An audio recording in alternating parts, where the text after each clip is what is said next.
Keganjilan proses hukum yang kelima dari 30 keganjilan. Permintaan keterangan saksi. Sesuai berkas perkara, jumlah saksi ada 17 orang, kemudian ditambah 1 orang saksi ahli dari LKPP. Jumlah saksi seluruhnya 18 orang, termasuk di dalamnya 6 orang tersangka. Mau tahu siapa para saksinya? 9 orang dari pegawai Dinas Pertanian Kalimantan Barat, 1 orang kepala KPPN merupakan pegawai negeri sipil, 7 orang pihak swasta, 1 orang saksi ahli dari LKPP, juga PNS. Dari mulai proses penyidikan hingga proses pemeriksaan saksi di persidangan, jumlah saksi tidak bertambah. Tidak ada pengembangan kasus sama sekali. Tidak ada penambahan saksi. Tidak ada saksi ada charge. Tidak ada barang bukti yang ditampilkan. Secara nyata, di dalam berita acara BAP sesuai dengan berkas perkara maupun kesaksian di persidangan sangat banyak menyebutkan pihak lain, bahkan pihak yang dengan jelas-jelas dan fakta menunjukkan keterlibatan dalam penerimaan uang oleh pihak lain. Namun kepada mereka semua itu tidak pernah ada BAP-nya. Apalagi dihadirkan di persidangan untuk diperiksa sebagai saksi saja pun tidak pernah. Mengapa? Saat itu para JPU dan para hakim bisa sependapat. Apakah ini merupakan drama, orkestra?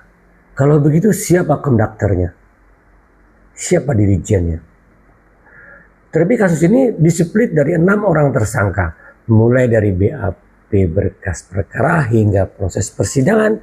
Saya dihadapkan dengan 50% saksi, 9 orang yang tidak saya kenal sama sekali.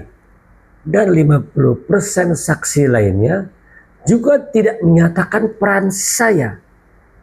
Ditambah barang bukti tidak ada yang relevan dengan peran saya. Kok bisa-bisanya saya dikonstruksikan jadi tersangka dan terpidana? Satu saja, dokumen lelang itu untuk mengurus administrasi penerbitan jaminan pembayaran uang muka dan untuk penerbitan pembayaran uang muka kerja. 100% dokumen lelang itu jelas dipalsukan. Hal itu jangankan dibahas di persidangan, dilakukan penyitaan oleh penyidik saja tidak ada dokumen yang dipalsukan itu. Nah, kemudian saya yang dikorbankan. Ini bukan fiksi, ini bukan ilusi, ini fakta hukumnya. Dan ada sesuai pada berkas perkara dan putusan PN. Bahwa ini mutlak akibat dari kewenangan absolute abuse of power, tindakan yang dilakukan oleh penyidik, JPU dan hakim, dan ini merupakan tindakan terencana untuk melokalisir fakta hukum. Saya hanya bisa bilang, kalian sebagai jaksa membawa marwah Corp Adiaksa dan hakim melambangkan cakra senjata Dewa Keadilan. Wahai penyidik Kejati Kalbar dan hakim di bawah Mahkamah Agung, kalian memang punya kewenangan saat itu untuk mengatur hukum. Namun jika seandainya Anda terpaksa menerima uang demi meringankan atau membebaskan orang yang bersalah, itu urusan Anda.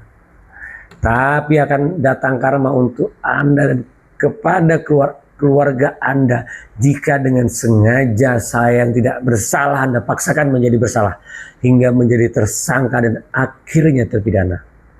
Sesungguhnya kalianlah yang disebut oknum telah merusak nama baik citra penegakan hukum di negara ini. Jangan karena Anda, banyak kolega kalian yang sudah berjuang menegakkan keadilan, rusak karena Anda. Masih ada 25 keganjilan. Ini baru 5